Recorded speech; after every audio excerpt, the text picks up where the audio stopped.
जय श्री कृष्ण। आशा करता हूँ आप सब लोग स्वस्थ होंगे। मैं आज इस छोटी सी वीडियो के माध्यम से एक चिड़िया की और उसके परिवार की कहानी के साथ आपको थोड़ा सा रूबरू करा रहा हूँ। एक जंगल में एक पेड़ के ऊपर एक चिड़िया ने अपना घोंसला बनाया हुआ था। बड़ा सुखमय उसका जीवन गुजर रहा था और उस जीवन के समय के अनुसार उसने अपने बच्चों को भी जन्म दिया।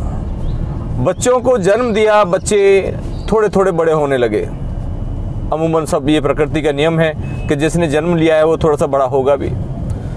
और जब थोड़े से बच्चे बड़े हुए, जो बोलने लायक हुए, तो एक दिन अपनी माँ को घेर के बैठ गए चारों तरफ से। बड़ा माँ से प्यार करते थे। अमूमन हर बच्चा अपनी माँ से प्यार करता है।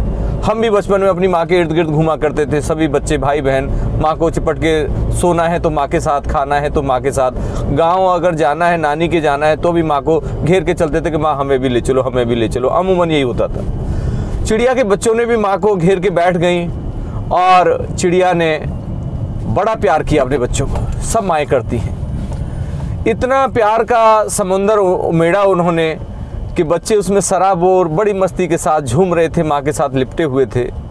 सहसा उनमें से बच्चों ने एक बच्चा निकला और उसने माँ से कहा, बोले माँ, हमारे जो सृष्टि का नियम बड़ा अजीब से है हमारे साथ, लेकिन उन नियम में तुम्हारे साथ जो मेरा प्यार है, वो हमारा प्यार है, बहुत अनूठा है। पर एक अंदर से मन में शंका है। बोले क्या मेरे बच्चों, कि ऐसा तो नहीं कि समय आएगी और समय आया और तुम हमें छोड़ के यहाँ से चली जाओ। माँ बोली कि बेटा ऐसा कभी नहीं होगा, तुम मेरे बच्चे हो, मैं तुम्हें छोड़ के कभी नहीं जाऊंगी, मैं तुम्हें छोड़ के कभी नहीं जाने वाली यहाँ से। बोले कि नहीं माँ, हमें तुम्हें भरोसा नहीं है, हमें तुम्हें ज़रूर, मुझे ऐसा लगता है, हमें ऐसा महसूस हो रहा है अंदर से कि तुम हमें छोड़ के चली जाओगी। माँ ने कहा बेटा मैं तुम्हें क्या ऐसा प्रमाण दूँ, ऐसा क्या तुम्हें सेक्रीफाइस, ऐसा कुछ क्या करके दिखाऊँ जिससे तुम्हें लगे कि मैं तुम्हें छोड़ के नहीं जा सकती।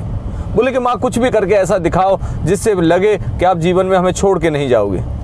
बोले बच्चों, अगर तुम्हें ऐसी जिद है तो मैं तुम्हें ये लोग करके दिखाती हूँ। उस चिड़िया ने लिया, अपने सारे पंख नोच लिए। जो उड़ने के, जो उसके कगार के जो पंख थे कि जिनसे उड़ती थी, वो सब चिड़िया ने एक एक करके अपनी चोंच से सारे पंख उसने उखाड़ के फेंक दिए।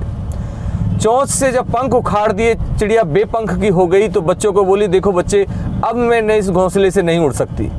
अब तुम्हारी ड्यूटी रहेगी कि तुम जाओगे, मेरे लिए चुगा लेके आओगे, जो कुछ खाने पीने की व्यवस्था तुम करोगे। अब मेरे उड़ने के समय खत्म हो गया, मैंने अपने पंख सारे नोच दिए। बच्चे कहे ठीक है माँ, हम तुम्हारे लिए सब भोजन व्यवस्था करेंगे। बच्चों ने पूरी प्रॉमिस करी। आपने हमें प्रूफ कर दिया कि अब तुम हमें छोड़ के जिंदगी में नहीं जा सकते। ये लो देखो भक्तों, होता क्या है कि समय की चाल, बच्चे और बड़े होते गए और अपना जो है मस्त इधर उधर फिरने लगे। माँ के लिए कभी कोई लेके आ जाए, कभी कोई लेके जाए, माँ को भोजन कराते रहे। माँ उसमें अपने मस्त अपने बच्चों को देख के खुश हो जाती थी, खुशहाल हो जाती थी कि मेरा जीवन बहुत बढ़िया चल रहा है। समय का फेर बदला और जैसे प्रकृति करती है, प्रकृति में एक दिन आंधी तूफान आया। आंधी तूफान आया, पेड़ हिलने लगा। पेड़ हिला, सब बच्चे थर थर कांपने लगे। माँ को भी बड़ी चिंता हुई। माँ ने अपने बच्चों को सबको पास में समेट लिया। बोले बेटा मेरे साथ बैठे रहो, मेरे साथ बैठो, मुझे भी घबराहट हो रही है, तुम मेरे साथ होगे तो मुझे अच्छा लगेगा। बच्चे माँ से चिपट के बैठ गए। लेकिन और जब बारिश शुरू हुई, थर थर जो है पेड़ कांपने लगा। बच्चों के जो है एकदम से घबराहट शुरू हुई। बच्चा एक एक करके माँ से दूर होने लगा, माँ से दूर होने लगा। इतना आंधी तूफान तगड़ा आया कि बच्चे वहाँ से उड़ गए। बच्चे अपने अपने पंख फैलाए। जब उनको लगा कि अब हम मरने वाले हैं, तुरंत वहाँ से बच्चे अपने पंख फैला फैला के उड़ गए माँ के पास से। माँ अकेली रह गई। माँ अकेली रह गई, बच्चे चले गए। और प्रकृति का नियम के जो आंधी तूफान आता है वो थमेगा भी। आंधी तूफान जैसे ही थमा, अगला सुबेरा हुआ, बच्चों को फिर अपने घर की, अपने घोंसले की, अपनी माँ की याद आई। बच्चे दोबारा फिर लौट के आए। बच्चा लौट के आए तो लौट के देखते क्या है कि माँ तो मरी पड़ी है। माँ मरी पड़ी हुई है तो लेकिन एक नज़ारा पेश कर गई सामने, एक नज़ीर पेश कर गई। क्या कर गई कि उस पेड़ के ऊपर कुछ अपनी चोंच से लिख गई। चोंच से लिख गई तो क्या लिखा उसने, चिड़िया ने, उसने लिखा कि मेरे बच्चों, मुझे पता था कि तुम सवेरे ज़रूर आओगे, तुम चले गए थे, लेकिन तुम सोचोगे कि माँ जो है तूफान आंधी की वजह से मर गई।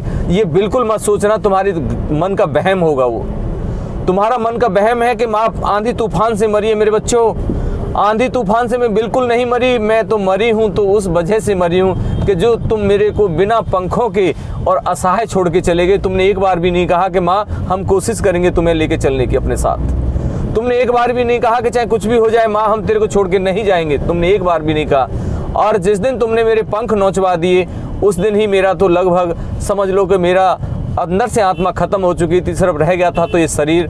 और ये तो बहाना सिर्फ आंधी तूफान को लगाए। बेसिकली जिस दिन तुम छोड़ के चले गए थे मैं तो उसी दिन ख़त्म हो चुकी थी। ये कहानी बड़ी सीख देती है। कहानी सीख देती है हमारे को ऐसी कि जो हम लोग अपने माँ बाप की प्रॉपर्टी संपदा सबको उठा के उनके पंखों की तरह नोच के साइड कर देते हैं और जब मौका लगा खिसक जाते हैं अपने निजी परिवार को लेके, अपने बीवी बच्चों को लेके हम चले जाते हैं, माता पिता को असहाय छोड़ जाते हैं। वहाँ पे उन माँ बाप की यही दशा होती है जो उस चिड़िया की हुई है। तो ऐसा हमारे साथ कभी जीवन में न गुजरे, ऐसा कुछ न हो। ऐसा हम संस्कार अपने संतानों को दें कि अपने उन बच्चों को दिखाएं कि हमने अपने दादा दादी को साथ रखा हुआ है, अपने परिवार को हमने साथ रखा हुआ है। ऐसा कुछ उन बच्चों को करके दिखाएं। कभी किसी माँ को, कभी किसी पिता को कभी भी अकेलापन न महसूस हो। ये हमारी सभी की चेष्टा रहनी चाहिए।